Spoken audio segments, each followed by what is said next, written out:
Alright guys, welcome to our mindset video, and in today I'm going to be talking about um, why you should have the right mindset, the different types of mindset you should have in order to scale your digital agency. Okay, so number one, failure, right? If you fail in any shape or form, right, don't give up. Um, it's kind of the mindset of not just not caring when you fail. Like, I don't focus on my failures; I focus on my success. So if you fail in any shape or form, don't give up. It happened to the best of us, right? Um, it's no biggie. Just keep going. Number two, cash flow is king. All right, you should always make more than you did last month, no matter how big of a month it was. Okay, if you pull in over $30,000 in 30 days, it does not matter. You should be making more than you did last month. If you're not making more than you did last month, you're not growing. Okay, clients aren't staying on, and you're going to be in the exact same position you are, and you're going to have to keep on doing that every single month. So you should be growing, and you should be making more than you did last month. Okay. Number three, the rule of five. All right. Surround yourself with five different people who you want to be like. Okay. I guarantee you by the end of that year, working with them, you should be close to where you want to be. Okay. It's, very, very important that you cut out all negative people in your life and really hang around the people that you want to be, because, those people who you want to be, um, they're they're gonna teach you how to become them. Like, they're gonna, if you're providing value to them, if you're becoming friends with them, there's no reason as to why they shouldn't help you. Okay. Next, so money mindset. All right, your goal shouldn't be aligned with just making money. Okay, your goal should be aligned with actually helping your prospects. I see this all the time. People like, oh, how do I close 5,000, 10,000 a month deals? How do I close 15,000 a month deals? Right. Well, guys, you need to be focused on actually helping a business owner out. They can sense it when you're in it just for the money, and you're going to lose the deal because of that. So your goal should be just aligned with actual helping them. Like, if you don't feel like you can help them, by all means, don't take them. Refer someone to that person. So, like, one guy asked me for testimonials through an email. He asked me for testimonials, and I was kind of offended by it. I got plenty of clients I could give them, but I'm not going to be willing to do that, because when people ask me for testimonials, obviously, I think that's a sign of distrust, and they don't trust in me. So I told them, hey, if you don't trust in my services and you don't believe in me, is that why you're asking testimonials? Then by all means, this isn't going to be a good fit. And I wouldn't like that. So, I just didn't give him some fake testimonials or try and give him some testimonials just to get his business. I told him, hey, this is going to be a right fit. Okay, so your goal should be aligned with helping them. Okay, this is a duplicate. But yeah, that's pretty much it with the mindset. Follow these tactics. I'm telling you, you should see success. It should change your business model as well. And yeah, that's the first video for mindset, and I look to see you in the next video. Take care. All right, so today we are going to talk about habits and what you need to do every single day to become successful with your digital agency. Okay, so number one, you want to make prospecting a habit, right? It's like brushing your teeth. Okay, if you're not prospecting every single day, you're losing out on so many deals due to you not being consistent. Okay, make prospecting a habit every single day. Whatever you're doing, cold calling, cold emailing, things like that.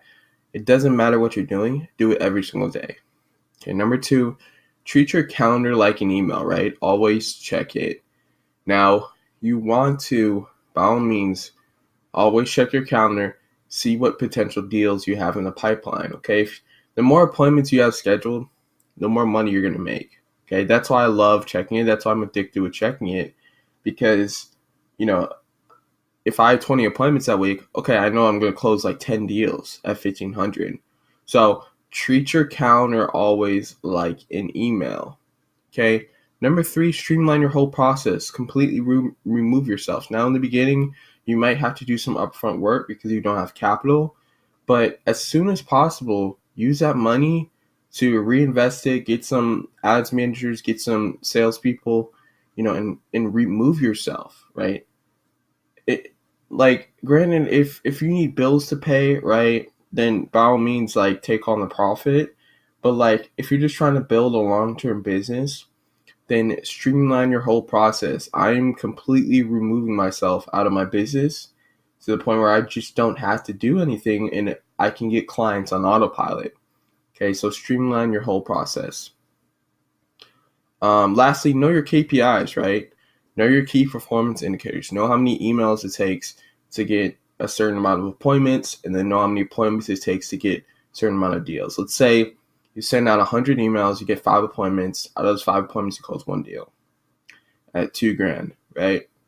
So, if you send 1,000 emails, you get 50 appointments. Those 50 appointments will close 10 deals. Now, it doesn't work exactly like that, right? Numbers change. You might get like 40 appointments or something like that. But it's pretty close. So, know your KPI, right? That way, if a client drops off, you know exactly what you need to do to get that client back. Okay, I need to send 100 emails. So it's not a huge loss.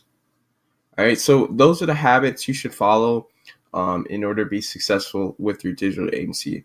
I will see you in the next video, guys. Take care. All right, so welcome to the first video of actually picking an industry. So this is the rules that you need to follow when actually picking one. So let's get into it. All right, so number one, you want to do your research, okay?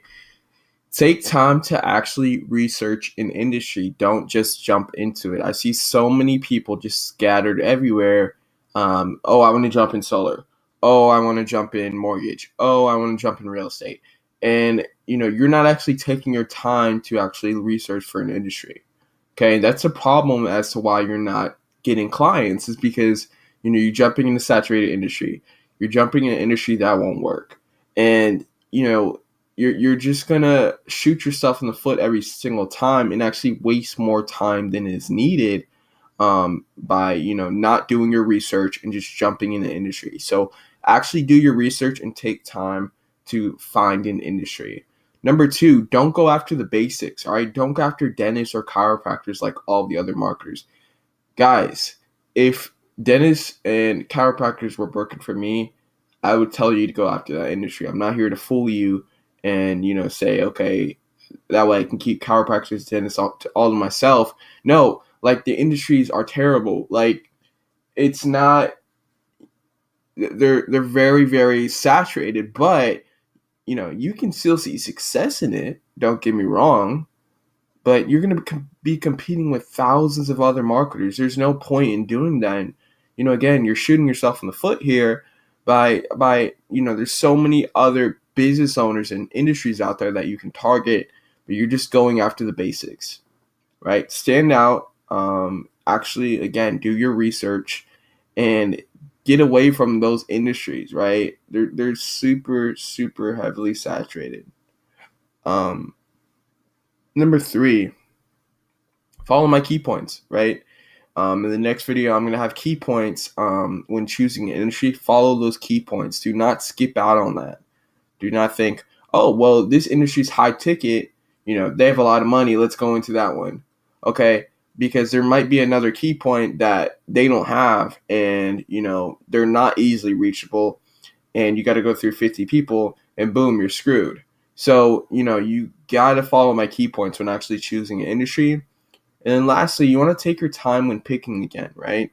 Again, don't just choose an industry you want to work with. Like, I think I just, I'm rephrasing this here, but take your time when picking an industry, right? Do your research, follow those key points, don't go after the basics.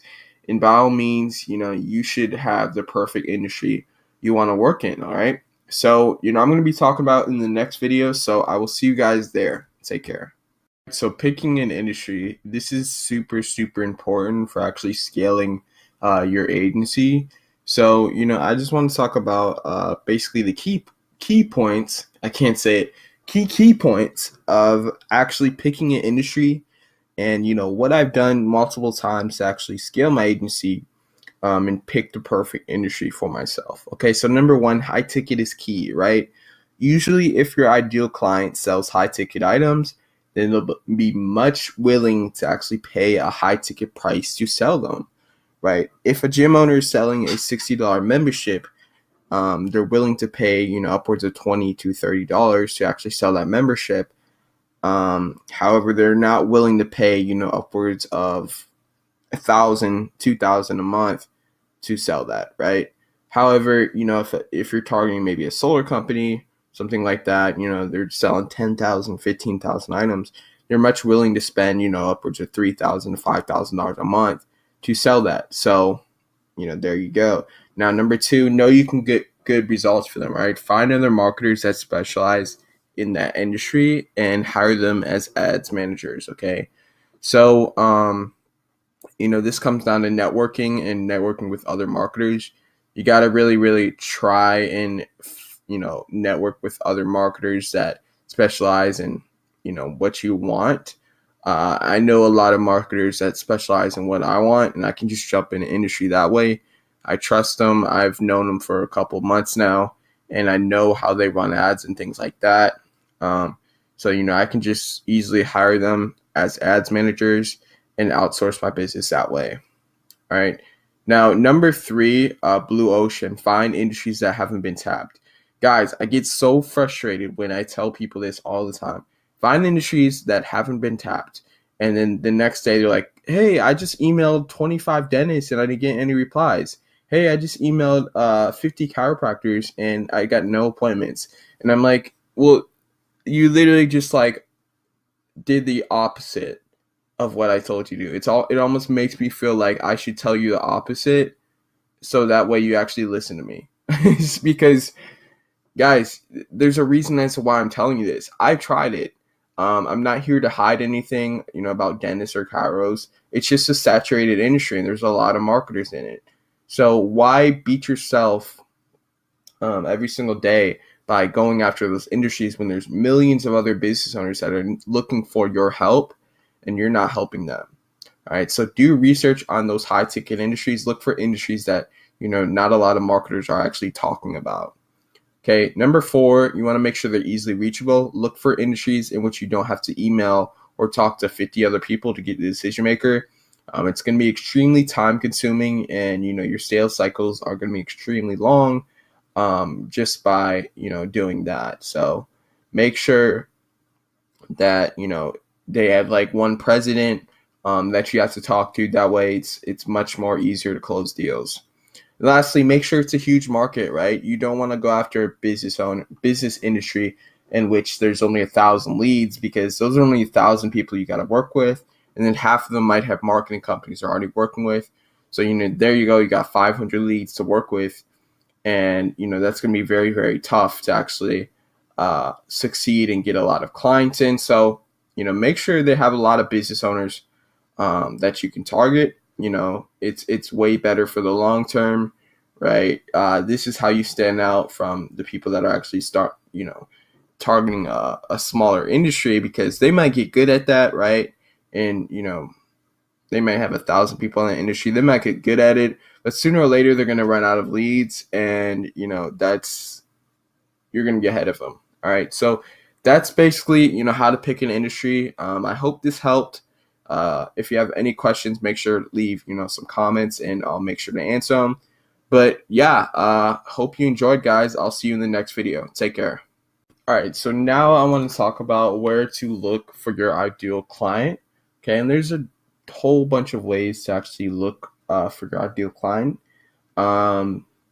Advertising platforms, Google AdWords, Facebook ads, things like that. So, let's get into that. All right. So let's say you're targeting, I don't know, let's pick an industry, builders. Okay. Builders will be an example in our video today. So let's say you want to target builders. Well, one thing I know about builders, is that they're kind of like contractors. So, House is perfect for finding contractors. Look at this, home builders right here. Boom, 175,000. right? You look through, and you want to find people actively spending money on advertising. So the way to see who's actively spending money on advertising is to actually go over here, and you see the little green button. It says Pro. You want to find those people who are spending money. Okay, that means they're spending money on advertising. You don't want to choose the people that have the white one, because that doesn't mean they're spending their money. They're just, listed on a directory. All right, so House is a good one. Let's type in another one. Yelp.com. Let's see if we can find some builders, home builders.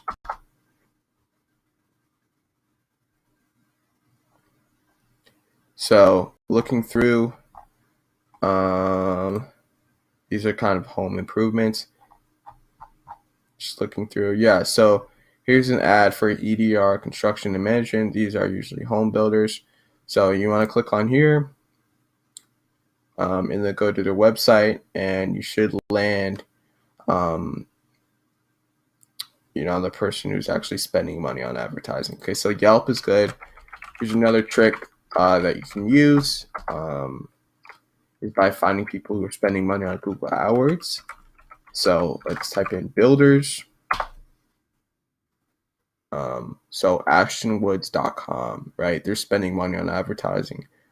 Baker Residential, they're spending money on advertising. KB Home.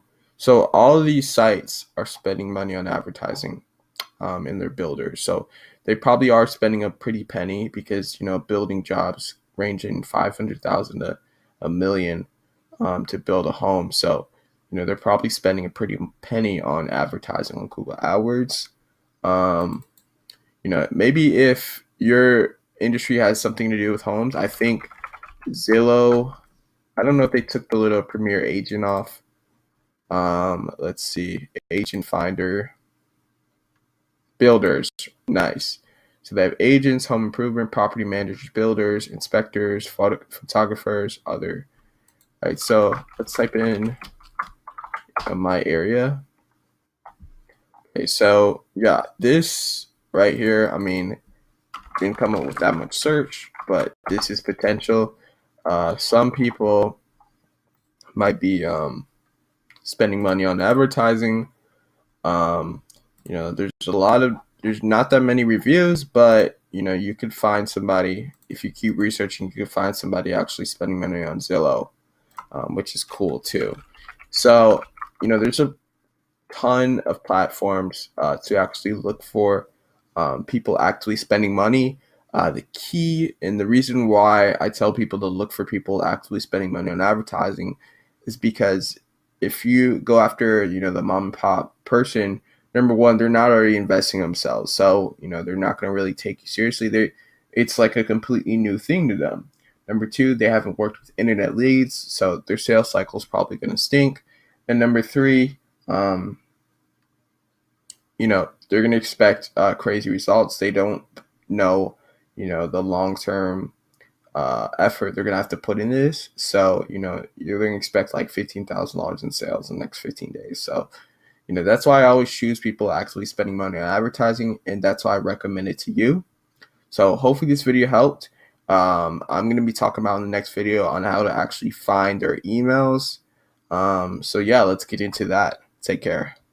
Now I'm going to talk about actually gathering a targeted list for your, industry. So just like in the last video, I was talking about how we're talking home builders. So I decided to search up on Google, and I'm looking. I see people actually spending money on advertising. All right, so those are good candidates. So let's click on their site. And in this right now, okay, their site looks decent, right? Everything's good. So right now, I'm using this tool called Hunter.io. Basically, Hunter.io finds, the president's, the owner's, the founder's email address of their site. So let's see if they have the owner's email on this site. Looking.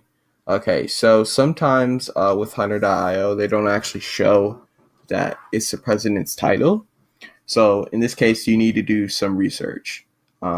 Usually, sometimes the the owner's email is the same as the website's name, but in this case it doesn't look so. So maybe let's do some research about CNC. Let's say Meet the Builders. Okay.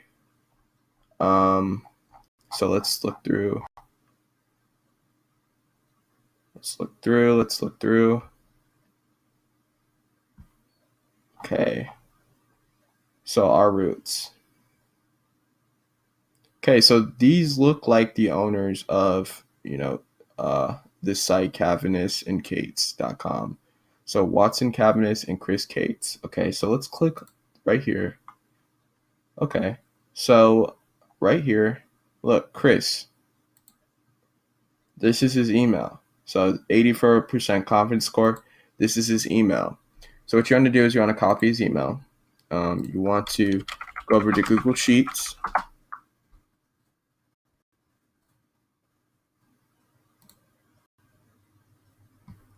And you basically want to put email home builders. Basically you want to put the email and the name. Okay, so put the email, then the name. Okay, so now you got basically the president or the owner's email address of that person who is actively spending money on advertising. So it's perfect. All right, now keep doing that. Keep growing that list, and you'll have a giant list of people actively spending money on advertising. And I mean, you should see insane results with that type of list. So, that's how you actually get their email address. Hopefully that made sense, and I'll see you in the next video. Take care. All right, so welcome to the cold email section. In this section, we're going to be talking about how to actually structure your email, how to send it, how to craft it, everything like that. But before we get into that, I want to talk about some rules you need to follow. Some of these rules I've already said, but I'm just trying to ingrain it into your brain because these are very, very important. Okay, so number one, you want to prospect every single day. It's like brushing your teeth. I send, cold emails every single day. I am not missing a single day. Okay, I'm very, very consistent with it now. Again, it's like brushing your teeth. Number two, do not spam. Okay, spamming is highly illegal and it will get you nowhere. Okay, you don't want to send, a ton of emails to 5,000 business owners and hope for the best and cross your fingers because, you're going to run out of leads. It's not targeted. They're not going to know what you're talking about. You might get some people to, book an appointment, right? You might get like 5. That's cool. But, it's highly illegal. You might get reported for it. So just don't do it. It'll get you nowhere. All right. Number 3, follow the Can Spam Act. All right. Have an unsubscribe link, have an, address link, have a what's the other thing? Don't use deceptive subject lines. Look up the Can Spam Act, follow it, right? Acknowledge it. That way you can stay safe. Okay, next, know your KPIs, right? This is very, very important. Now, these are the KPIs you should be following, okay? Do not follow anything else, all right? I see a lot of people, messaging me, talking to me, telling me, hey, I'm sending 100 emails, I'm getting like 5, 10 replies, and I'm like, okay, well, how many appointments are those turning into? Well, 1. Okay, so, it doesn't matter how many replies you're getting. Your replies don't turn into money. Okay, the appointments turn into money. Okay, so know how many emails it takes to get, how many appointments. So if it takes you 100 emails to get 3 appointments, you have a 3% appointment ratio. Okay, which is fine. That's okay. So always focus on how many emails it takes to actually get appointments, not your open rate, not your reply ratio. All that stuff does not matter a huge difference. Know how many emails it takes to appointments. I've had it where I got a 20% open ratio and I got like 5 appointments out of 100 emails. So, it doesn't matter, right? It doesn't make a huge difference. Okay, now, for appointments, right? Know how many appointments it takes to actually close a deal, and boom, you got your KPI. Now okay, how many clients you want to bring in. Let's say you want to bring in 10 clients in a week. You know your KPIs, you know how many emails you have to send to get 10 clients in a week. So it's scalable from there. Next, you want to know, okay, your whole goal should be to get an appointment, all right? Do not focus on anything else. Do not focus on, someone's like, what's the price? Tell them like, hey, I would love to discuss on the phone. Our packages vary. Okay, your whole goal should be get an appointment. The more appointments you have, the more deals you're going to close. That's just how it is, right? Focus only on getting an appointment. That is your whole goal. And lastly, only have one call to action, right? You don't want to have two call to actions. I was looking through another email the other day, and the problem was, he had like 3 different call to actions. He's like, yeah, I'm also on this blog article. Here's a link. You can book a time here. Here's a link. And then here's my website. Here's a link. And that just confuses business owners, and it just makes them want to delete your email. I've had emails like that sent to me before, and I instantly throw them in the trash because I get confused, and it's just not worth my time. So I just instantly delete it. So make it simple, right? Only have one call to action. And again, that should be to book an appointment. All right. So those are the rules that you need to follow, before you start cold emailing. And let's get into the next video. All right. Take care.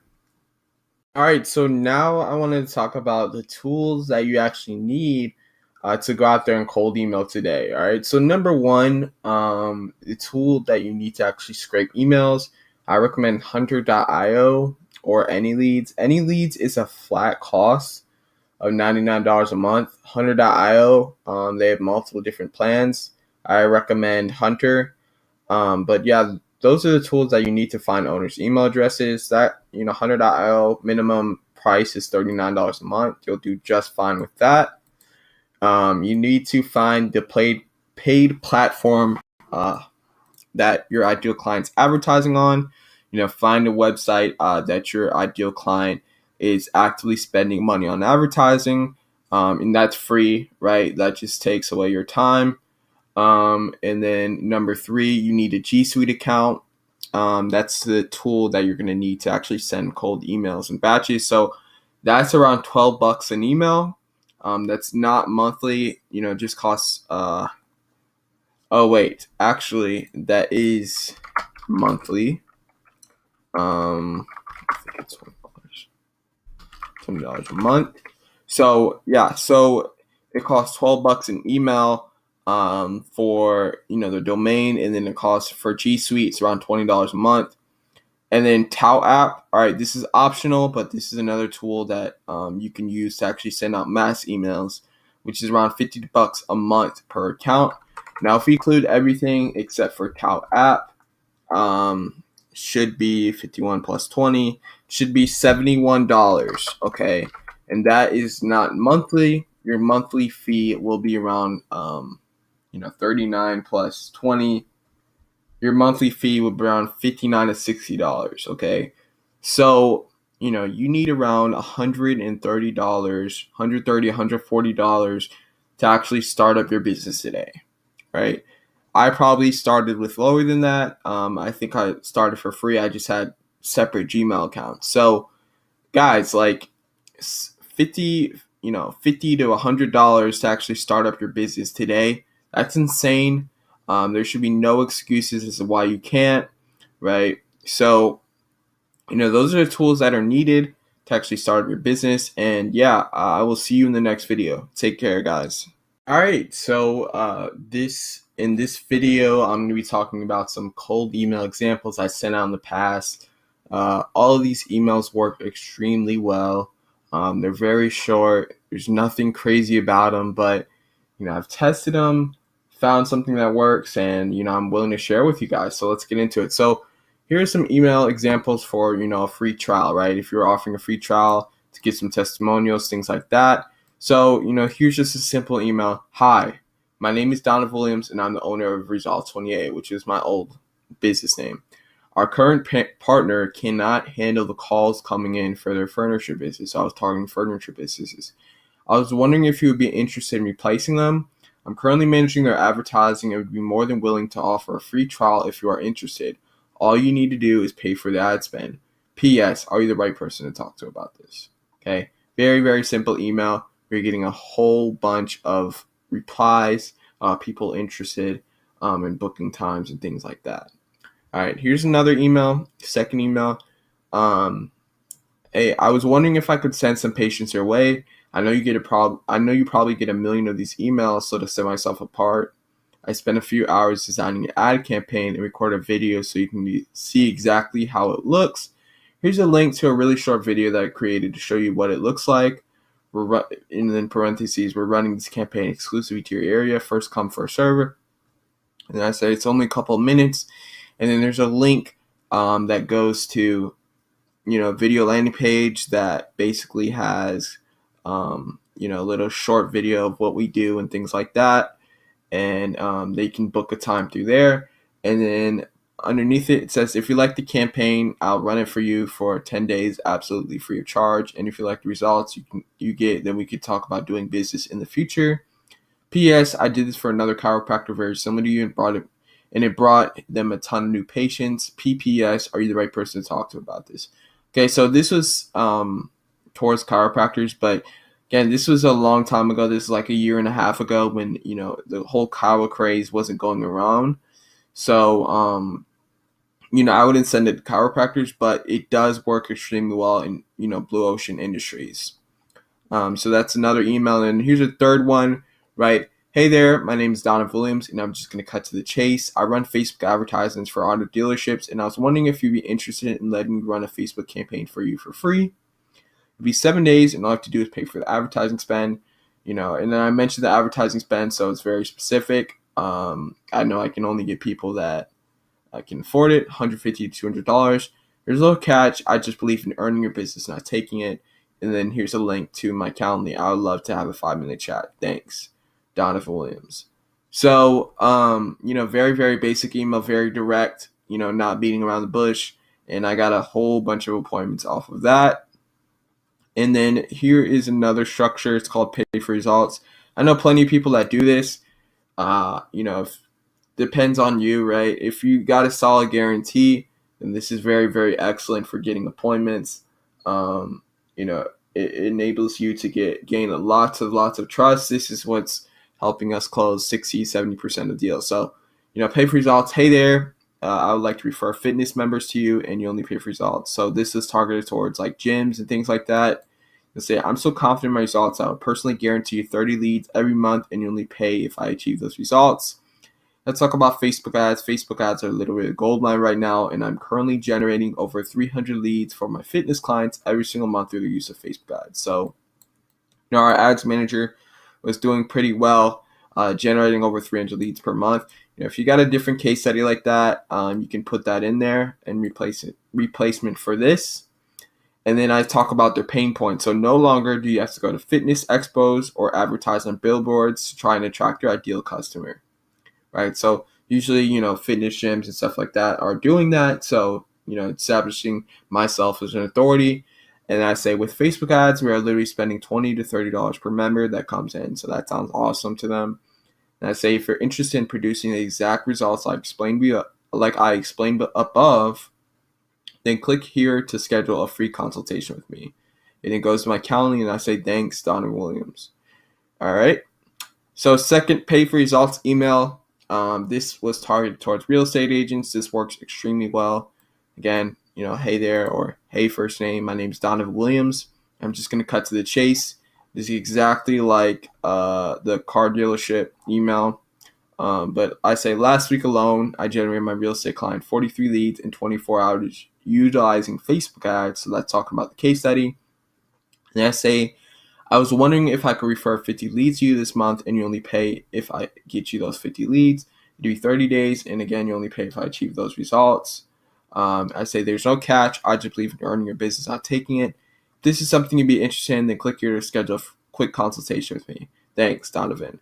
Okay, so the thing with these pay for results emails is when you get them on the phone, there's going to be a lot of people that, expect free shit, and that's a problem. So what you want to do is you want to tell them that you do require a deposit to ensure that, they're serious and they are actually like have the money to invest, because people will try to get, free stuff out of you.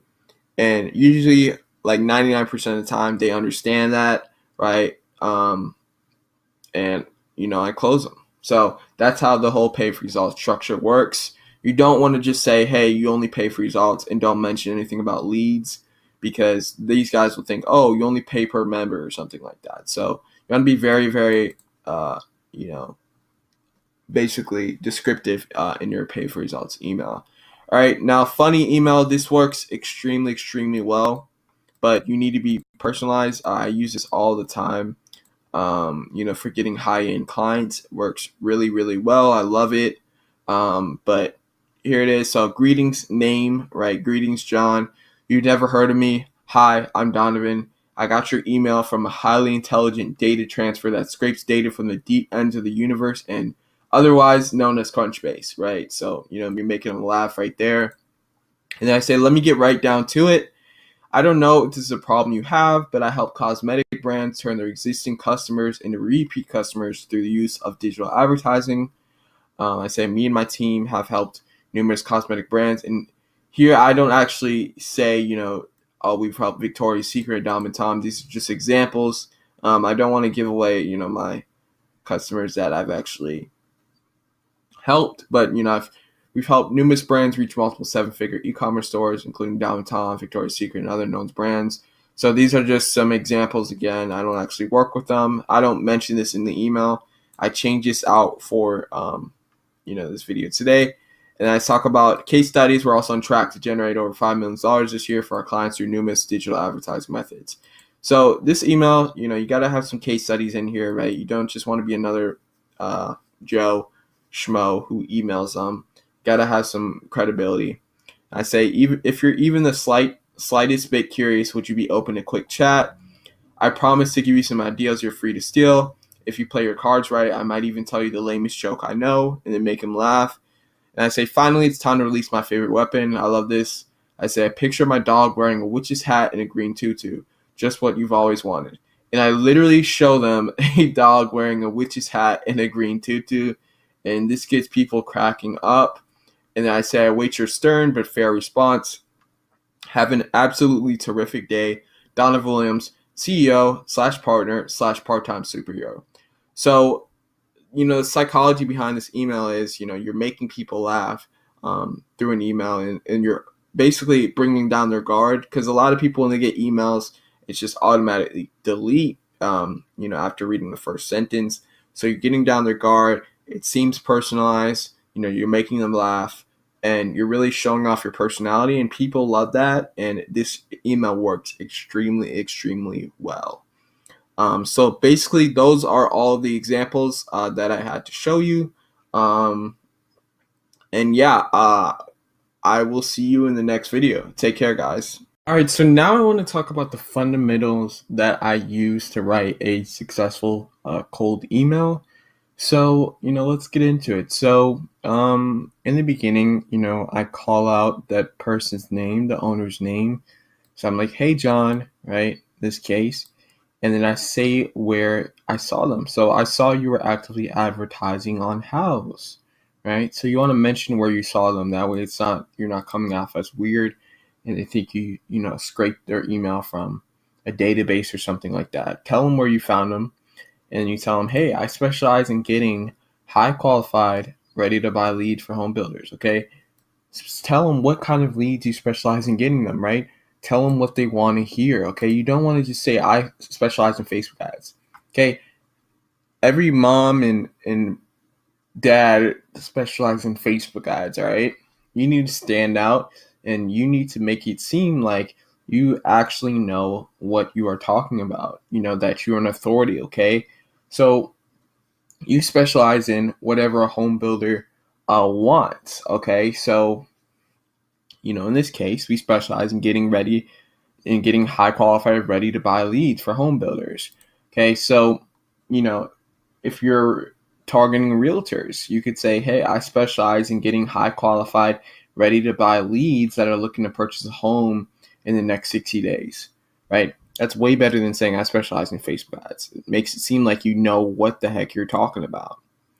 Okay. Now you say you mentioned a case study. So in this case, example, I recently helped a home builder generate 30 leads in a single month through the use of Facebook ads, right? That's your little case study, okay? Shows that you know what you're talking about again. Now I mentioned, okay, the pain points. No longer are our clients having to send out flyers or direct mail to get leads. Okay, what they hate about marketing, their pain points when doing marketing. You want to talk about that. Next, you want to say what you're, spending to acquire a lead. Mentioned that. That's very important as well. We're spending literally $5 a lead on Facebook and are converting around 10% into buyers. Things like that. What you're spending, what your conversion rate is. That's very important. And then if you have, a guarantee that you would like to put at the end, maybe you're a very big authority in that industry. Guarantees have helped my business tremendously. So if you have a guarantee, I highly recommend putting it in there. It is optional. You don't always have to put it in, but if you can, I'm telling you, you should. So, for the guarantee, I'm so confident in my results that I guarantee 50 leads a month or your money back or something like that. Guarantee, that's optional. And you say, if you're interested in seeing how we do it, I always have 2 different call to actions here. So if you're interested in seeing how we do it, then click here to schedule a free consultation with me. I usually hyperlink that with my Calendly link, or then just reply yes to this email. Now, just reply yes to this email works extremely well. I was sending 200 emails, getting like 5 to 10 appointments. Now, the reason why I was getting 5 to 10 appointments is because I was actually calling the people up. You don't want to just say reply yes and then leave it at that and try and send them the Calendly. It doesn't work that well. What you want to do is, as soon as they reply yes, you want to call that business owner up, get past the gatekeeper just by saying, hey, so-and-so reached back out to me regarding our services. Is he available right now? Get past the gatekeeper like that. And then when you get on the phone, you'll say, hey, John, I saw you replied yes to my email. Wouldn't be a good time to chat, right? So that's a very, very quick way of getting appointments. But those are 2 call to actions that you can use. If you're kind of an introvert, then you can use this. Or if you're a go-getter, then you can use this call to action. And then, you'll say thanks, and then, your name, whatever your name might be. So that's basically how to write a successful cold email. If you follow this template and, put in where you saw them, what kind of leads you specialize getting, all of this stuff, if you follow it, telling you there's no reason as why you can't get appointments. This is a very, very successful template that I've applied in multiple industries, and it works extremely well. All right, so that's the end of the video. Hope you learned a lot, and I look forward to seeing you in the next one. Take care.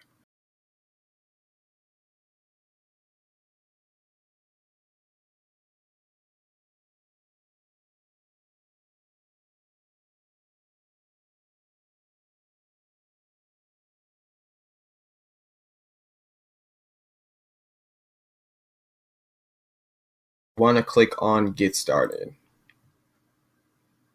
All right, you want to click Next. Business name. Basically, you want to type in, your business name. So in this case, we'll do Blackfire Marketing. Number of employees, I just put, just me, or 2 to 9. Doesn't really make a huge difference. Where's your business located? You want to put your country. And then what's your current email address? You want to put down your current email address that you're using. So in this case, I'll just put down a random email address that I'm using. Next, does your business have a domain? Okay. Now, I do not recommend, personally, I just, don't recommend purchasing a domain from like Namecheap or anything like that. It's such a hassle to set it up with Google. You just want to buy one directly from them. That's what I recommend. I'm not that techie. Like, you got to add these MX records and all this other stuff. And, I'm not trying to do that. So I usually click on no, I need one. And then, you can search your domain name. So in this case, I would type your business name. So Blackfire Marketing. blackfarmarketing.com. See if they have domains for that. Okay, so yeah, I probably bought that one. So you wanna find a .com. You don't want to find like a .info, .me, .co. I mean, they can work, but I prefer .coms. So maybe shorten it down. I don't know, blackfiremarketing.com, like that. Probably have that one. Yep. So you want to keep looking, keep seeing if you can find a domain. If you can't, then let's see. If you can't, right, then choose something really short. Don't choose like info, stuff like that. Choose like maybe, I don't know, .net, .org, stuff like that. And then you want to choose a domain. And then you'll be click next. And then you want to, so basically after this, they're going to ask you a whole bunch of business information. You want to fill this out. You want to pay for the email, and Google should send you a notification everything is good to go.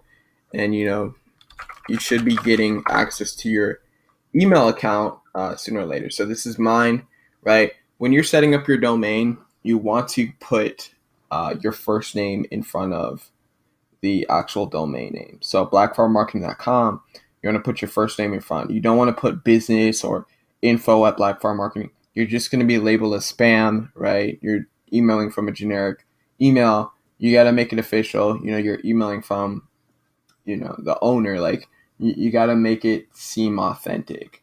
Okay, so boom, you got that. Everything is good to go. Your email is ready to go. You're ready to send cold emails. Wrong. You're not ready to send cold emails because, there's a lot of things that you want to be careful of, especially with messing with G Suite, before you actually start sending emails. So do not send emails right out the gate. Do not go out and send 200 emails right out the gate, okay? There's something called a warm-up process. So basically, you want to type in sites to warm up email.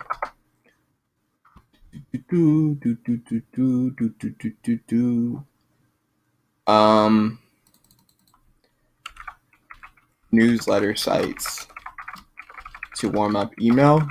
I'll put this in the comment section.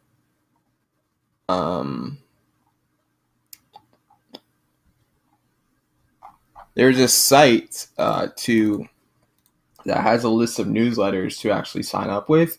I will put it in the comment section. I can't find it right now, but basically you want to sign up for as many newsletters as you can with that email that you just have. So you want to sign up for, the Wall Street Journal. Let's go over here, right? You want to sign up with that same email. And what should happen is in the next couple of days, you'll be receiving a whole bunch of emails from here, and Gmail will start labeling you as a normal user.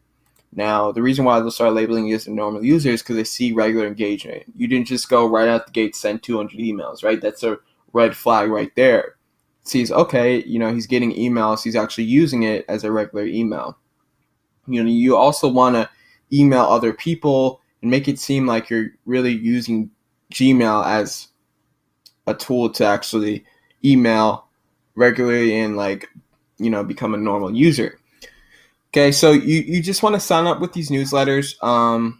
Sign up with that email. You should be getting a ton of emails to your inbox, and it'll make it seem like it's an actual authentic email to work with. And from there, you should wait around 3 to 5 days. It should be warmed up enough. You've probably gotten a lot of emails, and from there, you're ready to send cold emails. Now, don't go out and send 200 again right out the gate, because that throws red flags. So what you want to do is, in my video where I talk about gathering a list, you probably got a pretty solid list. You want to set everything up, and you want to use a tool called Qzx988. Okay, so with Yesware, it's made for cold email. It's a very, very, very safe tool. You want to, sign up for their free trial, or you can pay the full price. It doesn't matter. Sign up with that email, that you plan on sending cold emails from, and then get started. Yesware should add a Chrome extension. And when you go into, your email, what should be happening is Yesware will pop up, and it'll show you Get Started tab. Go through that section, walk through it, learn it. They will teach you how to actually set up your first email. And from there, you can schedule out emails. You'll be good to go. But you want to start out small. Do not start out at 200 per day. So with that new email, you want to start out like 25 to 30 per day, right? 25, 30 emails per day. And afterwards, a week goes by, everything seems going well. You go to 50 to 75 per day. After that, then you can start going to 100, 125 per day. After that, you can go to 150 to 200 per day. And you start scaling things up, okay? I recommend staying at 200 because 200 is kind of like the max that I've seen. It's the very, very safe limit for sending emails. If you want to start sending more, then you can create another G Suite account and do the same thing with that. But start scaling your emails up, and that way you'll be extremely safe, and you won't get any accounts banned. So hopefully that made sense. I will try and find that newsletter site that has the list of sites and put it in the comment section. But in the meantime, you can just go over to Wall Street Journal and sign up for a whole bunch of newsletters that way. So yeah, that is the end of the video, and I will talk to you guys soon. Take care. All right, so now I want to talk about how you can actually go out and send, thousands of emails a day for your cold email campaigns. But I want to emphasize that this is only for people that have found the right template and found the right email. Okay, you don't want to just start out with this because number one, when Joe over here is sending 100 and getting 5 appointments per 100 emails, he can start sending 500 or 1,000 per day and begin 25 to 50 appointments a day. If you just start out with 1,000, right, you might get 3 appointments. You're like, oh, I'm getting 3 appointments a day. No, you could be getting 3 appointments for 100 email if you actually narrow down and crafted your email. So this is for people that are looking to scale and they found the right email template. Okay. All right. So basically, the tool that I use is toutapp.com. I want to go over to toutapp.com, and you'll see this home page right here. What you want to do is you want to click on login. Then you want to click on sign up right here. Then you want to fill out all this information. So put in your email, password, first name, last name, company name, job title. I put CEO/president. Put your phone number. Put your country. Employees, I put 1 to 25. Email, I put Gmail. CRM, I put close.io. And then click get started. All right, so 2 things might be happening. Once you click that, it'll log you in to TowApp. You'll be in the main interface, or it'll say your account is under review. Okay, now if it logs you in, what you want to do is you log in, right? You should see this. What you want to do is you're going to click the settings tab, the gear tab right here. Click settings and go over to billing, and then fill out your credit card information, right? Now the reason why I say to fill out your credit card information is because in the time being, ToutApp, they give you a 14-day free trial, but if you don't fill out your credit card information, you'll only be able to send like 200 per day, and that's pointless at that point, right? So you want to add your credit card, and from there, 2 things might be happening is, your account, it might say your account is under review, they need more information, or it might just let you go in and get started, okay? Now, if it says account is under review, let's go back to that. So if it says account is under review, what you want to do is you want to go to the main homepage of ToutApp. Okay, be right here. Scroll all the way down to the bottom and click on Help Center.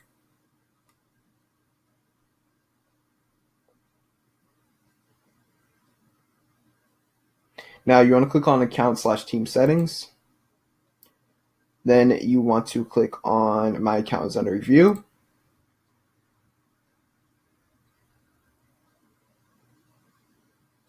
Wait for the button to pop up, click contact support.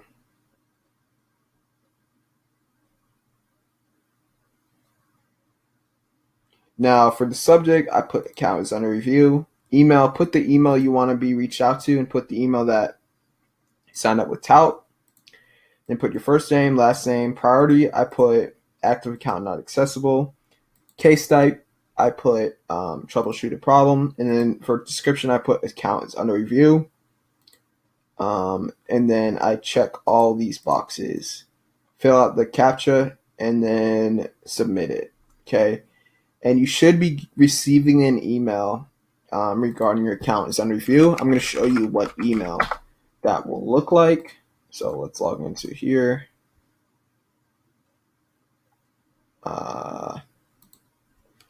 Marketo customer support. All right, so this is the email. It's an automatic email. This is the email that should be getting sent to you. And it'll say a new case with the P2 priority has been created for you. You'll be contacted by one of our support engineers in the next 4 business hours. Okay. And then you wait, and this is the email you should be receiving. Hello, thank you for contacting Marketo customer support. The case you submitted has been updated. Right. Now these are the questions that they'll ask. Right. Your business name, title, website, LinkedIn page, and how do you plan on using ToutApp? Please, please, please. Fill this out correctly. If you don't, what will happen is they'll keep on asking for that information. Just fill it out honestly. Like if your website's crap, it does not matter. If you don't have a website, make a ClickFunnels page. If you don't have a LinkedIn page, make a LinkedIn page. It doesn't need to be crazy good. As long as they can verify that you have the information and you're an actual business, then you're all good. So, submit all this information. For how do you plan on using ToutApp, I just put email marketing, something basic like that. Submit it to them, and from there you'll get access in the next couple of hours. And from there, you can again log into ToutApp, add the credit card details, and you're ready to get started. All right, so let's log into my tool. I'll show you how it works and everything.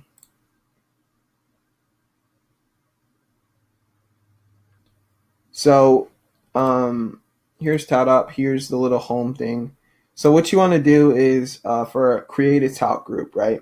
You can only upload 1,000 per list, okay, or per group. Sorry, so 1,000 per group. So realtors. Oh, I already have that name. So realtors, right? Click actions, click import CSV, upload CSV file, and then you want to basically, let's just put in Kairos, I don't know. It'll say emails from your CS file. I named a column emails, map to ToutApp, so put email. All right, so you're going to import the emails. Now you can only upload 1,000 per group, okay? So it should start populating, things should start working out, and from there, you can add another group. Now, do not send more than 3,000 emails per day, okay? If you send 3,000 emails per day, you're going to get your account put into spam, and all of your emails that you send out further on will be put into spam. So basically your account is screwed. So do not send more than 3,000 per day, okay? I recommend 1,000, 1,500 to keep your account healthy and, get good open rates and things like that. So, be safe, be careful. And that's how you send mass emails. If you got any comments, make sure to leave them below, and I'll make sure to answer them. hopefully that helped out a lot. And yeah, I look forward to talking to you guys in the next video. Take care. All right, so now I want to talk about the different types of replies uh, you might get when actually sending out your emails, and how to actually overcome them and how to respond to them. Okay, so number one, let's talk about, a reply that is very, very common, and that is, how much is it? Now, I really want to say some rude things when people say that, like, would you purchase a brown bag if you didn't know what was in it, or something like that. But you don't want to, put off your potential lead like that, being ignorant. So, usually I just say something very basic. I say, hey, name, my package is vary based on the value I believe I could provide you. I would love to hop on a quick chat, discuss packages and the pricing availability we could figure out for your business. When would be a good time to chat? Thanks, Donovan. Right. So you notice I have a call to action at the end. Always have a call to action. And I might get some people that actually do schedule a time.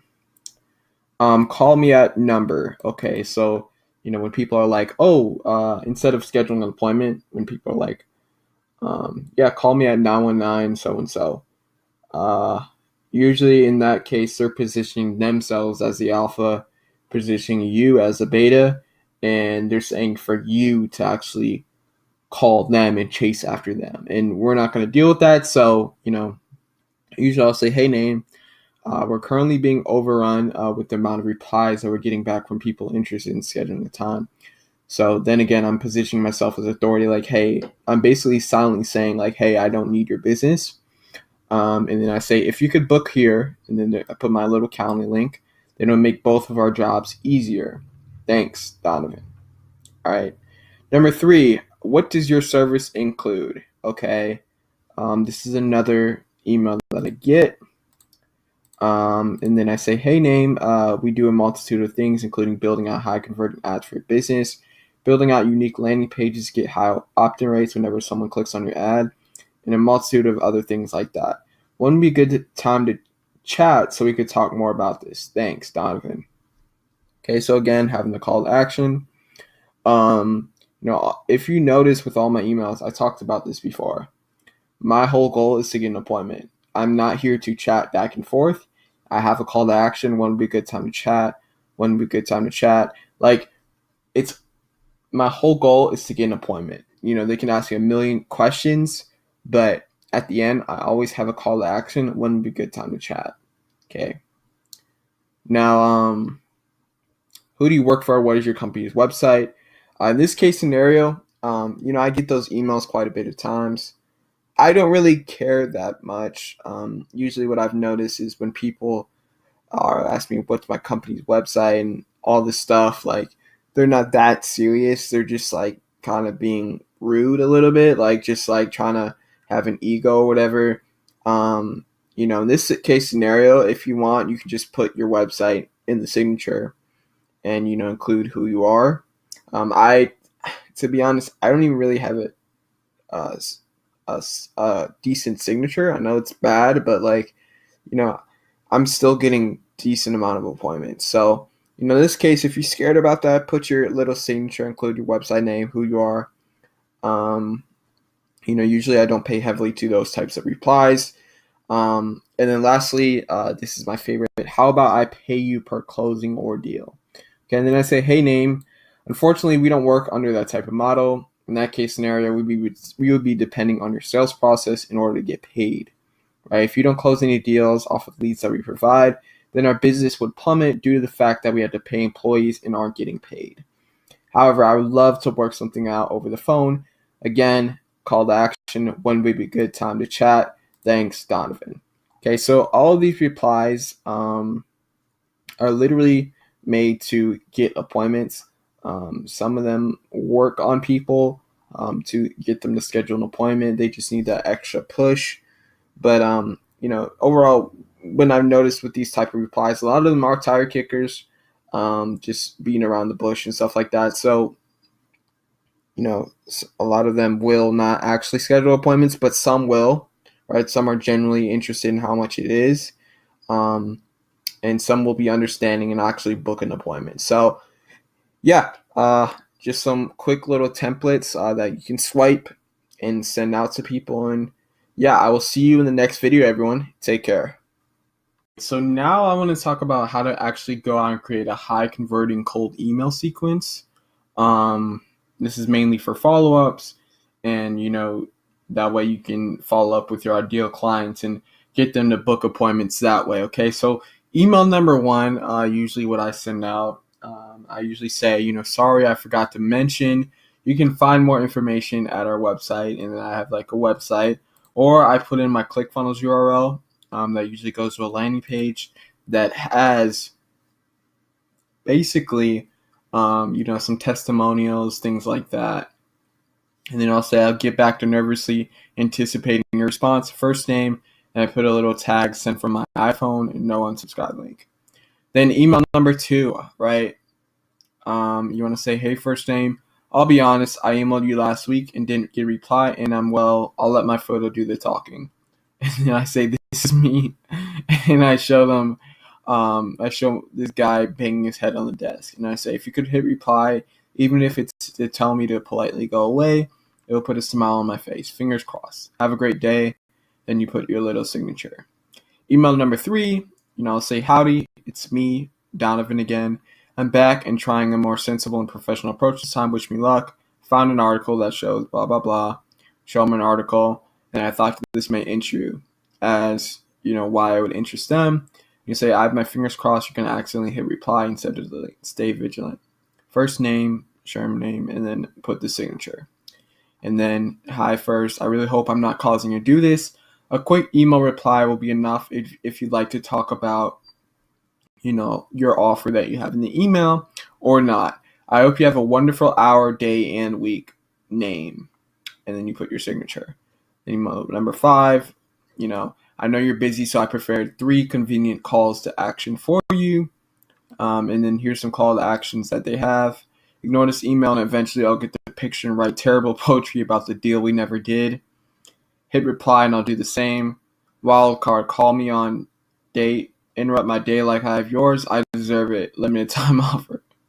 Option 2 is my favorite. Have a great evening. First name. Email 6, right? First name, and then you have an amusing picture. Hope this brightens up your day. Donovan. Email number 7, hi, first name.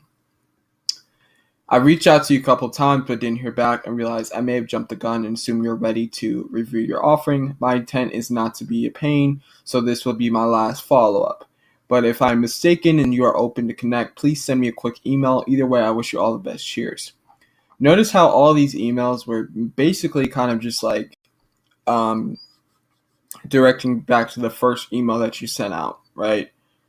Your whole goal with these follow-up emails is, again, to get appointments. It's, again, to create engagement, right? If you send them a nice article and they reply back, oh, this is really interesting, that's your time to set up a time. Okay, well, I'd love to discuss more about this on a quick chat. So your whole goal is to, set up an appointment and to actually engage your prospect and get them to obviously book.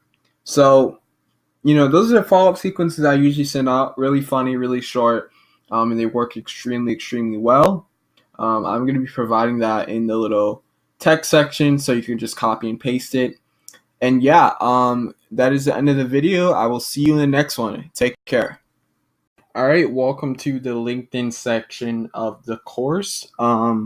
Before we get started, I just want to talk about some rules that you need to follow when actually doing some LinkedIn outreach. So number 1, don't spam, right? Do not spam in LinkedIn. LinkedIn is not made for spam. They're very, very heavy on security and, marketers that go out there and try to spam. So LinkedIn will block you from sending actual messages if you go out there and try to spam other people.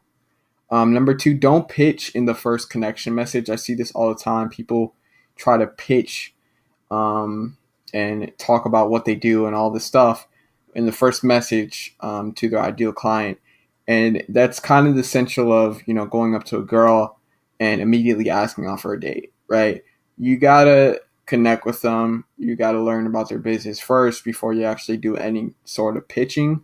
And usually when you do send them a connection message with the pitch, your prospect will immediately lose interest if you do pitch in the first message. All right. Number 3, specialize in industry. LinkedIn is huge. Okay. There's so many business owners on LinkedIn. You just don't want to go after everyone. I mean, your headline is everything. Make sure that you specialize in an industry to establish authority. Okay. You don't want to say, I specialize in Facebook ads. There's so many people that specialize in Facebook ads. And you're just going to be in another red ocean industry, right? You got to say, I specialize in helping real estate brokers generate more business through Facebook ads, or I specialize in Google AdWords to help roofers generate more business. Like stuff like that, specialize in an industry. Lastly, you want to have a nice profile, right? Have a nice description, explaining what you do and who you help. Have a nice profile photo, and basically make it seem like you're an authority, make it seem like you're already established, right? And that goes back to, again, specializing in industry. So hopefully that helps. Those are some rules you need to follow when actually doing some LinkedIn outreach and prospecting. And yeah, we will get on to the next video. Take care. All right, so now I want to talk about the tools that you actually need to do some LinkedIn outreach. You really don't need a lot, very, very little tools to actually do it. And it's very, very lucrative because of that. So right here, you either need Meet Leonard, Duck Soup, or Linked Helper. Now, I prefer Linked Helper. I've heard there's some problems with Meet Leonard, where like LinkedIn was like blocking their Chrome tool or something like that. But I think they're getting that fixed right now. But I use Linked Helper. I prefer that. Really, really good tool. Now, those tools are needed for you to automate your LinkedIn outreach, okay? You don't want to go on LinkedIn and do 100 connections every single day manually, okay? It stinks. Secondly, you need LinkedIn Premium. That way you're able to search, deep for your target industry, search hundreds of pages. With the free version, you can't, right? They don't let you search that deep, but with LinkedIn Premium, you can. And then lastly, you either need Google Chrome or Firefox. That way you're able to use those LinkedIn outreach tools, Meet Leonard, Duck Soup, and Linked Helper. So those are all the tools that you need to actually do some LinkedIn outreach. And yeah, I will see you in the next video. Take care. So now I want to talk about how you can add, 100 connections a week that are your ideal client. Okay, so in this case scenario, I'm going to be using a tool called Linked Helper. It's one of the automating tools that actually lets me, automate my outreach and things like that. So in this case scenario, let's say I was going after financial advisors. All right, cool, financial advisors. Click collect. Create your list, create new, type in your list, and then click collect contacts for inviting. Okay, sorry. You got to actually type in the keyword first. So you've got to type in who you're going after. So financial advisors. Type that in. Come on. All right. And then you want to click collect contacts for inviting. And it'll do it all automated.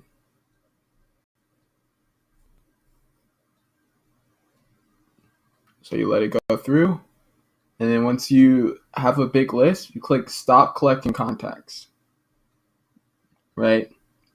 Now what you want to do is you want to click on message. Okay. So here's my message. Hey, first name, I would love to connect with you on LinkedIn. Thanks. That's all it is to it. Okay. And oh yeah, so before you get started, it's gonna be like blank. So what you want to do is you want to click on this 3 bar right here, and then click on collect second, invite second and third contacts. I forgot to mention that at the beginning. But once you collected contacts, you can go over to message and then type in the message, hey, first name, I'd love to connect with you on LinkedIn.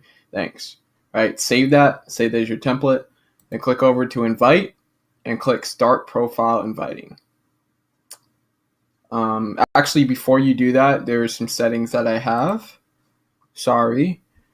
Here's my settings. I do fast, but you can do safe. So, there's that. And then start profile inviting. And it'll automatically go in there and connect with people and put your message. Watch.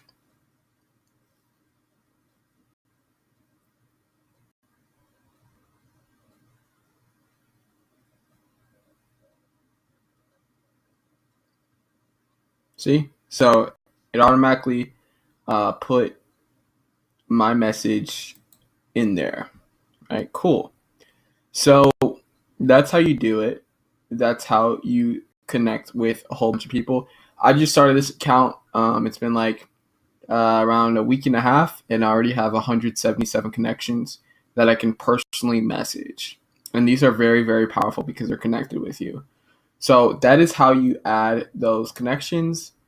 And yeah, I will talk about the messaging in the next video. Take care. All right, so now I want to talk about how you can actually go out there and get booked meetings with your ideal client through LinkedIn. So basically what you want to do is once you have a network, once you have around 200 connections, everything's good to go, you want to go over to your connections tab, right? And, you want to look through your connections and, look at their profile, right? You don't want to just, randomly send them a message or whatever. LinkedIn is it works on a better personalized approach. That way you're not going through leads really fast, and you're going to see tremendous results, actually personalizing your messages. So, okay, I noticed he works with Morgan Stanley, right? What I could do is I can message Andrew. So this is my first connection, right? This is why I'm saying do not pitch in the first message, because if you pitch in the first message, this is going to be the first message Andrew is going to see, So it leaves a very, very bad taste in their mouth, and they label you as a spammer. So, let's see. So, hey, Andrew. Actually, let me go in the messaging tab because it's kind of easier. Yeah. So, hey, Andrew.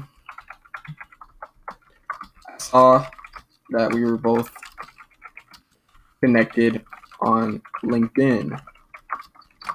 I decided to reach out because I help financial advisors like yourself,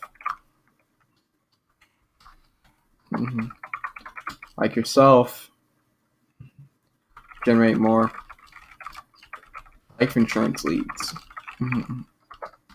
life insurance leads, or annuities.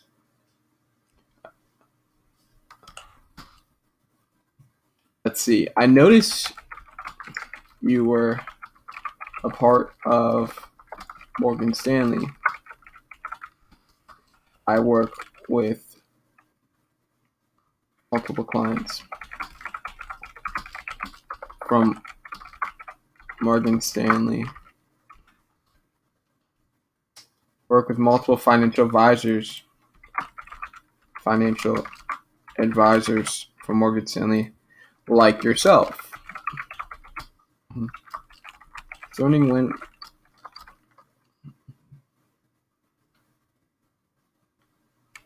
wondering if you would be open to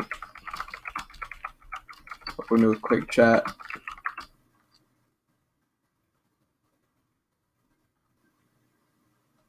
On how I could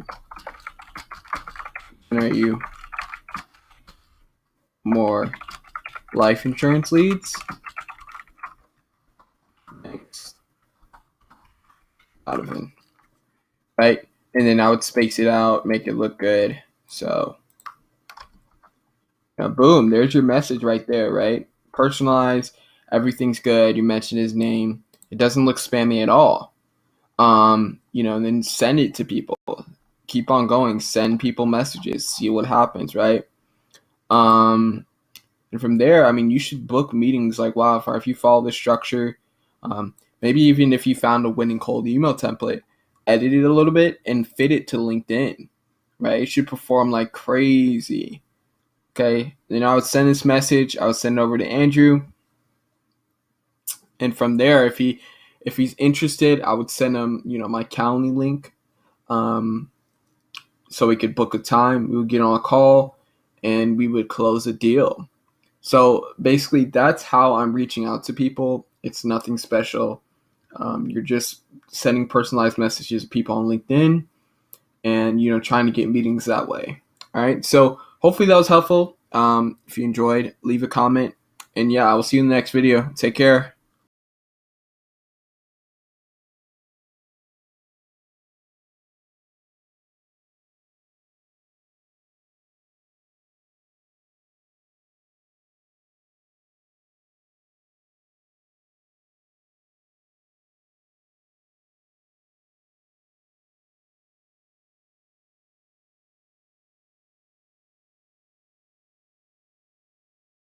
I would love to hop on a quick chat to discuss packages and the pricing availability we could figure out for your business. When would be a good time to chat? Thanks, Donovan.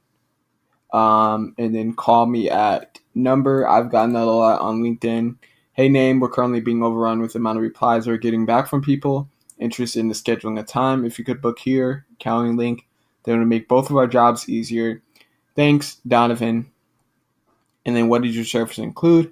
Hey, name. We do a multitude of things, including building out high converting ads for your business, building out unique landing pages to get high opt-in rates whenever someone clicks on your ad, and a multitude of other things like that. When would be a good time to chat so we could talk more about this? Thanks, Donovan. Who do you work for? What is your company's website? For LinkedIn, they should see it on your profile. So usually I don't get those type of responses. So you can just redirect them to your headline. So yeah, that's a pretty easy objection to get over with. And then lastly, how about I pay you per closing our deal? And you say, hey, name. Unfortunately, we don't work under that type of model. In that case scenario, we would be depending on your sales process in order to get paid. If you don't close any deals off of the leads that we provide, then our business would plummet due to the fact that we have to pay employees and aren't getting paid. However, I would love to work something out over the phone. When would be a good time to chat? And then thanks, Donovan. So all of these replies that you'll usually get, very, very simple to get over with. Your main focus is to get them to schedule an appointment. So always have a call to action of, when would be a good time to chat. So hopefully that clears everything up. And yeah, go crush it on LinkedIn, guys. Take care.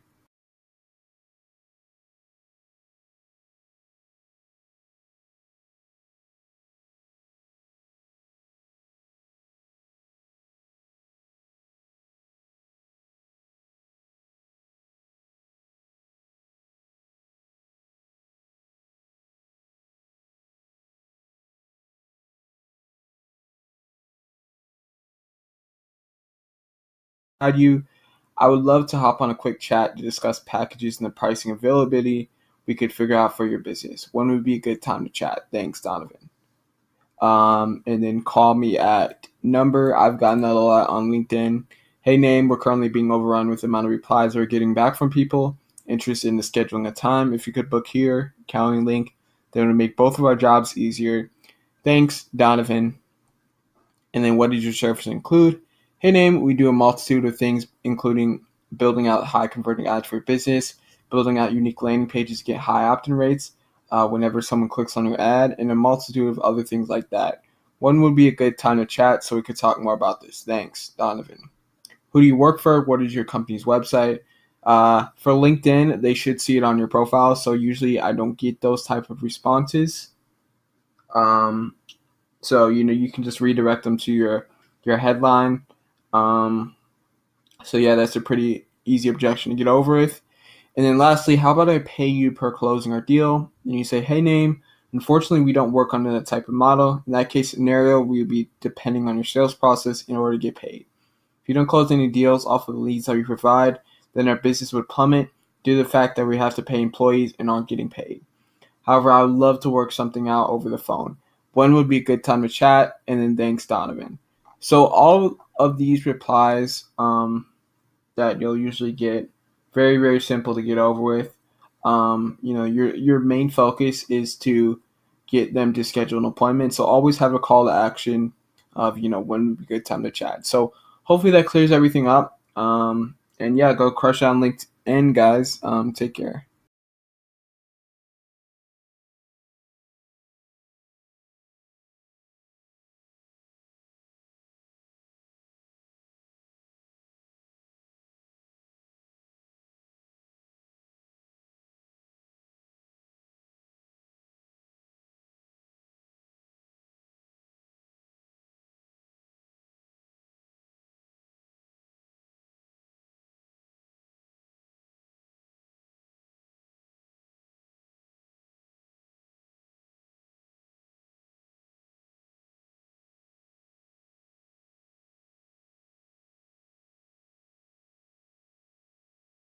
Massive value. People hate being sold to. Number two, live presentations are extremely, extremely effective. I always do live presentations to close a deal. If they can't make it, then I always reschedule the presentation. Do not try and sell them when they're at a restaurant or they're driving somewhere. It's very, very unprofessional. And if they don't have the decency to actually sit down and hop on the computer, and they're treating you like, okay, your appointment isn't that important because you're gonna have to talk while I'm driving. Like, they're not gonna pay you $2,000 while they're driving. So reschedule, always reschedule. Tell them like, hey, yeah, I can't do it while we're driving, so we're gonna have to reschedule. Like, make it seem like you're the authority and you're not just gonna let them stomp all over you. Okay. Number three, qualify your prospects, right? You want to send them through questions or have them fill out a form before the call. I always do this. That way, you're positioning yourself higher than them and making them actually work to buy from you. And then lastly, don't sell over email or text. Always get them on a presentation or at least the phone to close a deal. Don't try and sell them over email or text message. If they ask about price or can you send me a proposal, thing like that. No, always just make another appointment to talk with them to close a deal. People forget too. Like, if you ever send them the invoice through email, people forget. So I always close the deal over the phone. I always get the payment, everything like that on the phone call. So yeah, that's pretty much all the rules you need to follow when setting up the perfect strategy session. And I look forward to talking with you guys in the next video. Take care.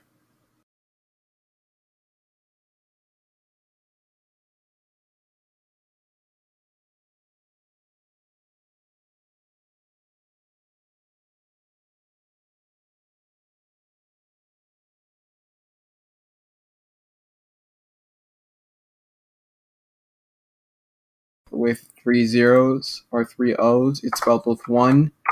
So Zoom/Join.me. Those are the presentation tools that you're going to be using to actually show your screen live. I prefer Join.me, but Zoom works well too. The reason why I prefer Join.me is because when you send the link, they don't actually have to download the software. They can just join the link. So, have a presentation software. Number two, you need Google Slides or either PowerPoint to actually create the presentation.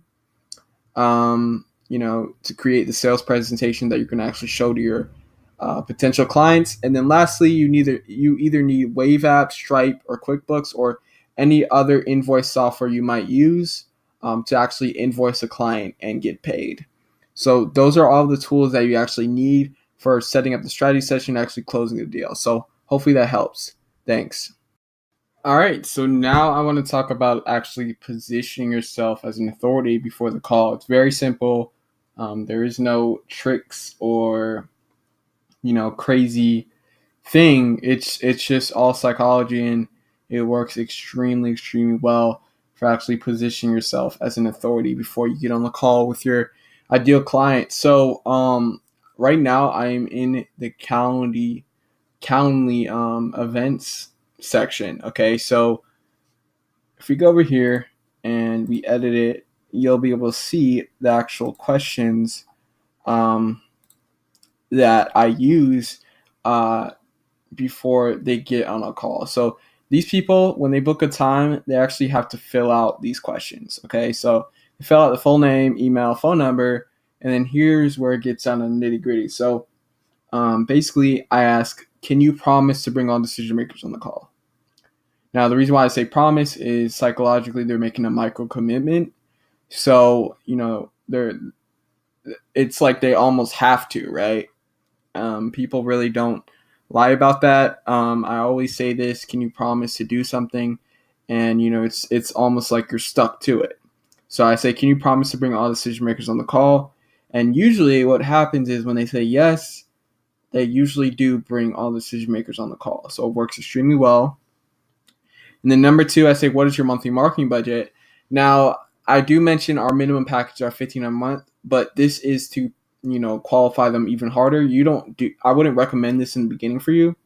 I would recommend trying to get a lot of appointments rather than trying to get qualified appointments. So I usually say, what is your monthly marketing budget? And then I have 4 little buttons here, that they can choose. So 1.5 to 2.5, 3K to 4K, 4K to 6K, 6K and up.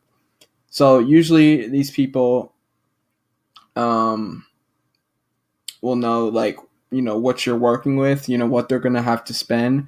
So it makes it easier to have one call closes. They're not just like, wow, I didn't know I was going to have to spend $2,000. Like they know that. They see that, you're putting that there.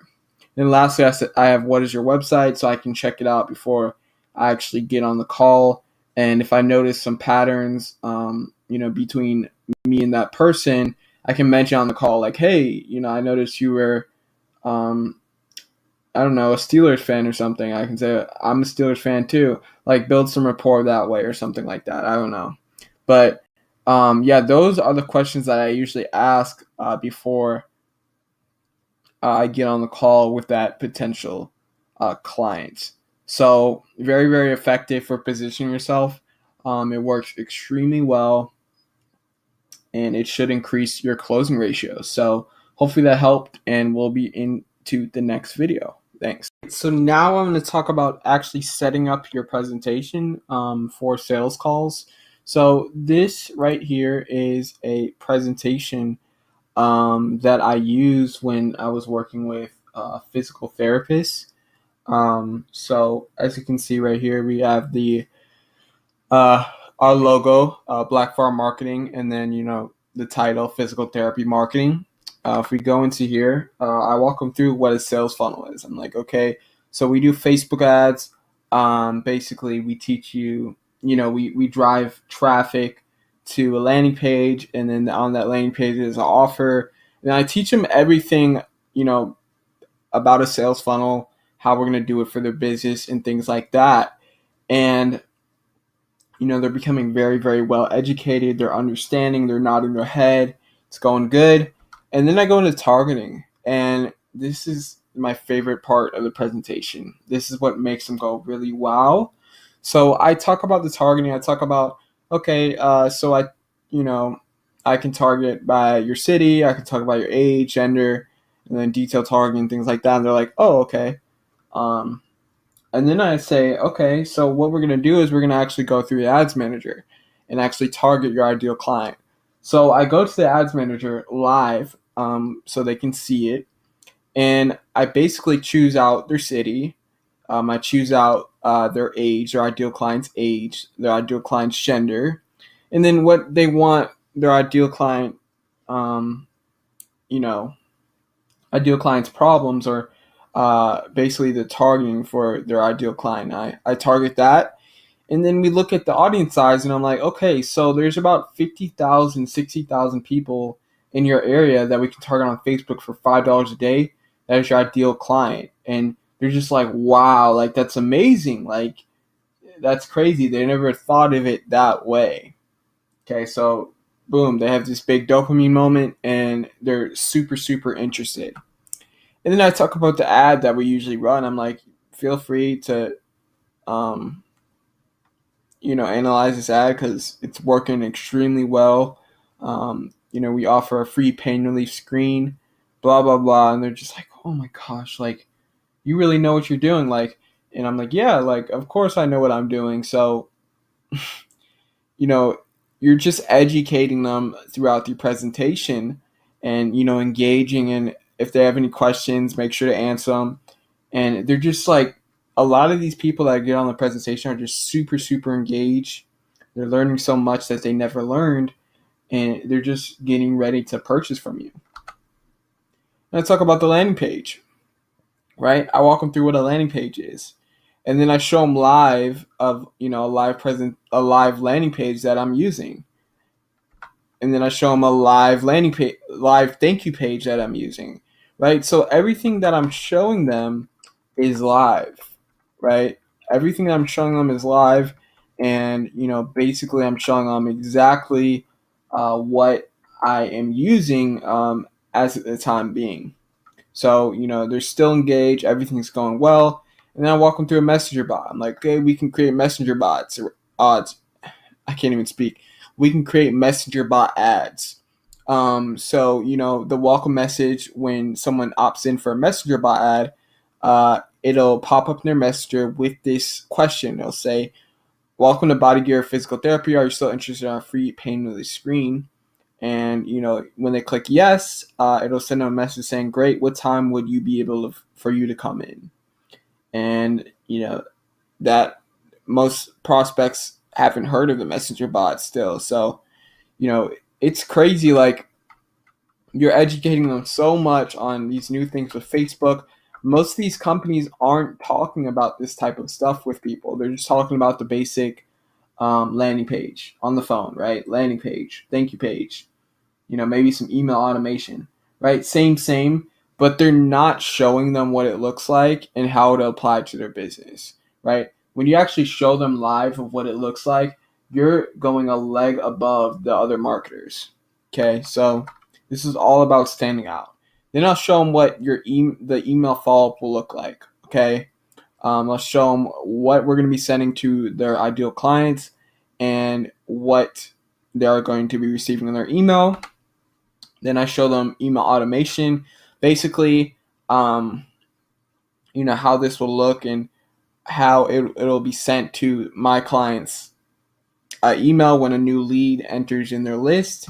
And then I'll show them how, when a new lead enters, how it'll get sent to your phone and how it'll look.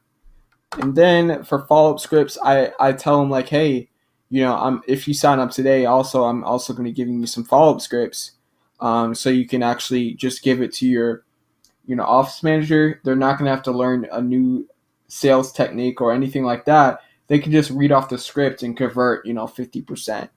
And right there, again, you're just putting a leg above all the other marketers. No other marketer is willing to do this. They're positioning themselves as a lead generation agency. We're positioning ourselves as like a full service digital agency. Okay, we're teaching them sales. We're doing everything, right? So we're positioning ourselves as much higher than just a regular old lead generation agency.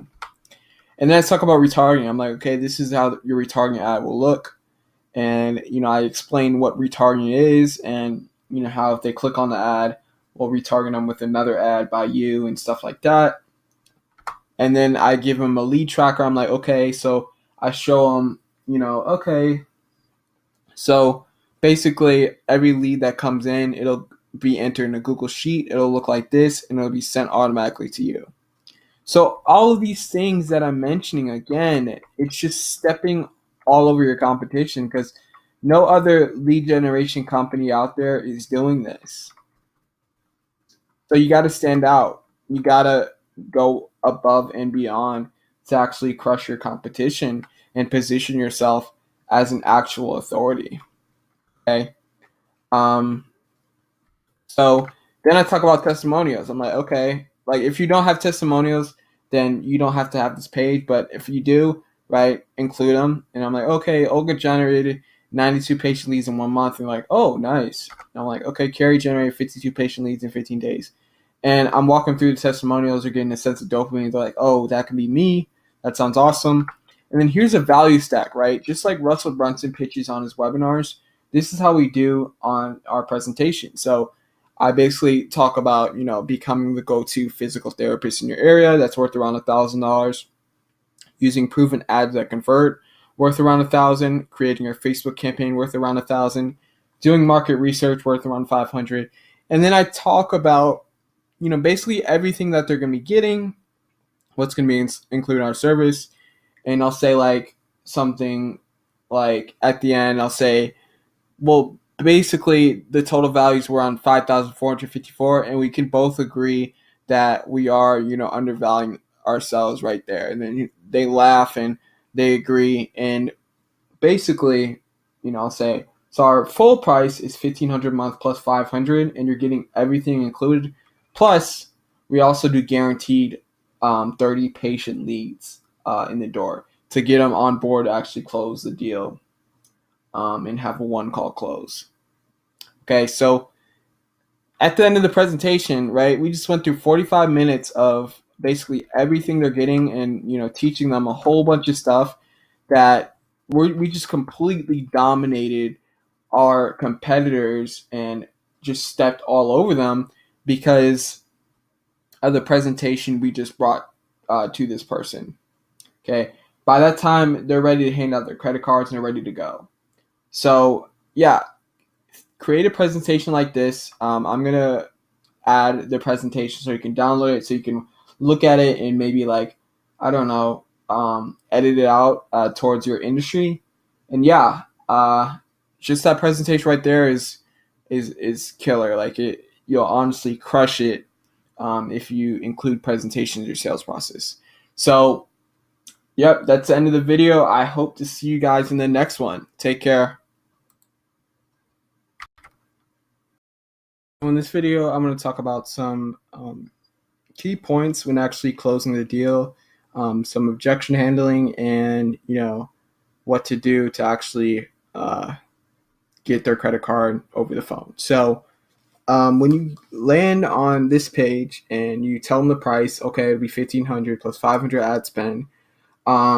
Two things will be happening. Okay, might be quiet afterwards, like where they don't actually say anything, and you're waiting for them to say, yes, I'm ready to go, or they might try and throw an objection. Okay.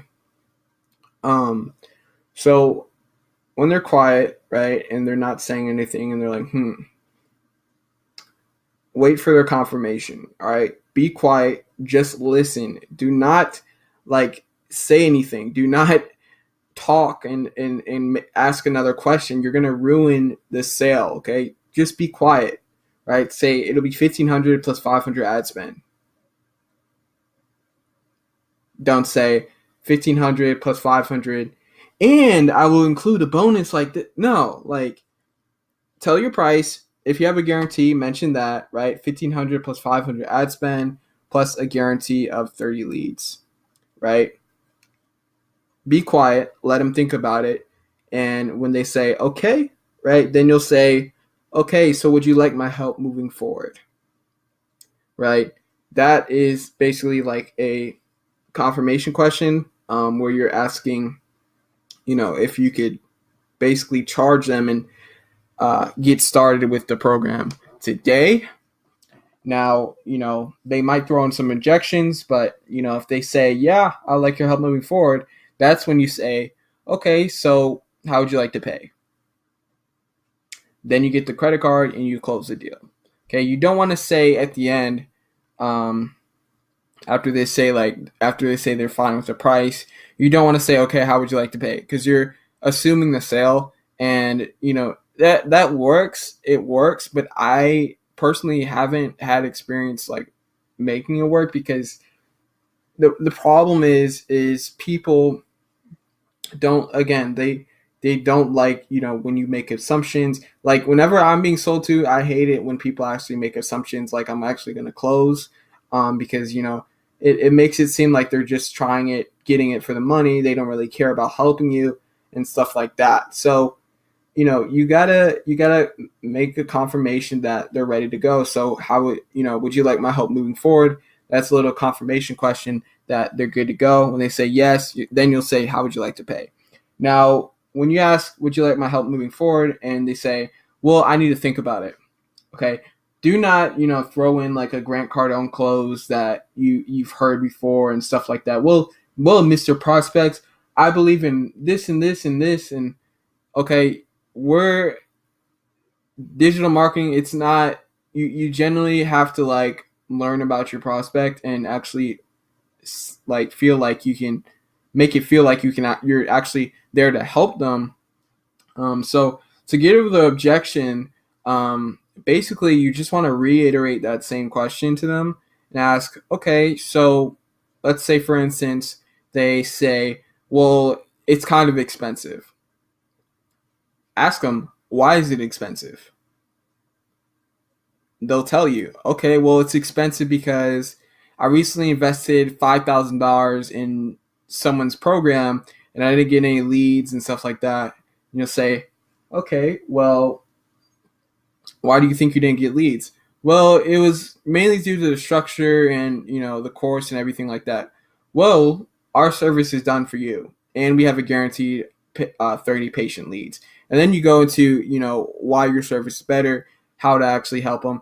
You see, I'm overcoming the objection and I'm actually figuring out why this program is expensive for them. It's not because of the price. It's because they've been burned in the past and, they don't want to make a huge investment like they did in the past. Okay, so there's a lot of reasons as to why people have objections. Money isn't just because they're broke, right? Money is because they want to make smart decisions and they're looking for a cheap solution and things like that. So really, truly uncover the objection. Find the real reason as to why they can't afford it. It's not because it's expensive. There's another reason as to why it's expensive. All right, so hopefully that answered a lot of your questions on closing the deal. Hope that helped. And yeah, guys, I will see you in the next video. Take care. All right, so now I want to talk about the best place to actually find employees. And the best place to actually find employees are Facebook groups. Now, the reason why I say Facebook groups is because there's a whole bunch of Facebook groups targeted towards whatever you might be doing, right? You might be doing like video editing. Go into a group of video editors and find other people that are doing video editing and hire them, right?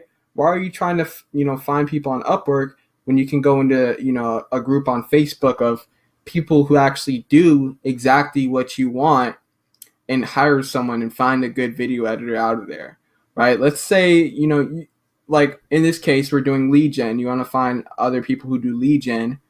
You can make a post, right, saying, does anyone specialize in real estate lead gen? Right? Does anyone specialize in real estate lead gen? You're going to get a whole bunch of comments of people saying, yeah, I do. I've gotten 100 leads in the past 30 days. I do. I've sold a $300,000 home in the past 14 days. And, people will comment. And from there, basically, you're going to be messaging them. You're going to be networking. You're going to be messaging them and saying, hey, what's the deal? So that's how you find people who are basically, perfect employees for your actual agency.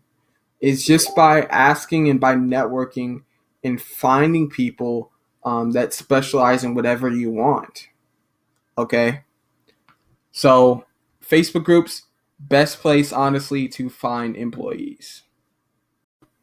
All right, so now I'm going to talk about how to actually outsource, your sales, your ads, and everything that you want to outsource in your business. So basically, again, I mentioned like before, go on Facebook groups and look at their about section. Some people allow you to actually post job postings. In this case, Entrepreneur Hustle doesn't, but they do have a hustle for hire tag. So basically you could type it in. Let's see if they have Okay, so this is in 2017, right? So in this case, this isn't right. This isn't a good group to look for people to hire. Maybe you could go over to another group, Millennial Entrepreneur Community. Let's see if they allow job posting. They probably don't. Well, they don't mention anything about that. So, I mean, you could maybe throw in a job posting. I'm not saying to go out and spam in groups. That's not right. Just make a simple post like, hey, who specializes in mortgage? Who specializes in real estate? I think Keenan in our group made a post like that. Can't find him right now, but he got a whole bunch of comments. From people who specialize in mortgage, and right there you can reach out to them and say, hey, I'll pay you $350 per client to run ads and get a bunch of people on, as an ads manager. And then if you want to do sales, go over to sales group, sales talk with sales pros, right? Over here, right here, 71,000 members. Boom. You can make like a little posting here and say, hey, who specializes in digital marketing sales? Get a whole bunch of comments, reach out to them and interview them. You can get some very cheap employees that will be working, will be doing an amazing job, and on top of that, they're cheap to start out with. So it's extremely powerful finding people from Facebook groups, because again, most people on these groups, they're actually not like looking to join a company. They're mainly doing it as like another second income. And those are the people you want, because the people that are doing it as a second income, they're already good at what they do, right? They're not like so hungry where they're taking every job. I've hired people where they literally didn't know what the hell they were doing. They're like, I need to make $500 by the end of the month, or I'm gonna be kicked out of my apartment. So the employees you want to look for are the people that are like using this as a second income. Those are the good employees, because they're already getting paid from their natural skill, and they're just adding you on to make some more money from you. So they're perfect, right? Perfect. So that's how you find the right employees from Facebook groups. Just join a lot of groups. Network is really key to actually finding employees. I do not recommend actually going out to job postings and stuff like that, because you'll get a lot of people that are basically like new to this or old and haven't gotten up with the times, and you won't really find some good digital marketers that can run ads. It's all serious. Facebook is huge for finding digital marketers. So yeah, that's my opinion. Facebook groups are where it's at. And yeah, guys, I will see you in the next video. Take care. Okay, so now I want to talk about actually building out a massive sales team for outreach. Okay. Now, building out a massive sales team is very inexpensive. You basically don't have to pay any money up front. So what you're going to be doing is you're going to be paying your sales guys 20% commission for every deal that they close. All right. So let's say you're working with builders or something like that. You can basically make some posts in these Facebook groups like I mentioned before, right? Hey, I'm looking for some guys who do cold calling and stuff like that. And maybe go over to Indeed.com and hire people like that. You want to hire as many people as you can that are cold callers, and have some training set up that gives them the script on how to cold call, a basic generic little script they can use and things like that. Because honestly, you're not paying them hourly, right? You're not paying them any money up front to close any deal. So if you have 20 people on a sales team, I already have one person and he's doing a fantastic job, but you have 20 people on a sales team, right? And they're making 100 cold calls a day. Doesn't matter how terrible they are. It's a numbers game. You're gonna be getting like 20 appointments a single day, and closing like 5, 10 deals a week off of that, due to the fact that it's a numbers game and you just got a massive sales team that's making cold calls all day, right? A lot of these big agency owners out there, they make cold calls, and they pay their guys, on 20% commission, maybe like 3,000 a month, a base pay, but it's not that much. So they have a massive, massive sales team that's making cold calls every single day, and they are scaling so rapidly because it's a numbers game, right? They're getting like 10 to 20 meetings a single day, due to the fact that, some people that these cold callers are calling, they were in the market to look for like a digital agency. They were just there, right? So you're not actually doing it, you're outsourcing it, and you're going to crush it because, again, you just got a massive, massive sales team at your arsenal that's calling every single day, and they're just beasts at what they do. So hopefully that made a little bit of sense. And I will talk to you guys later. See ya.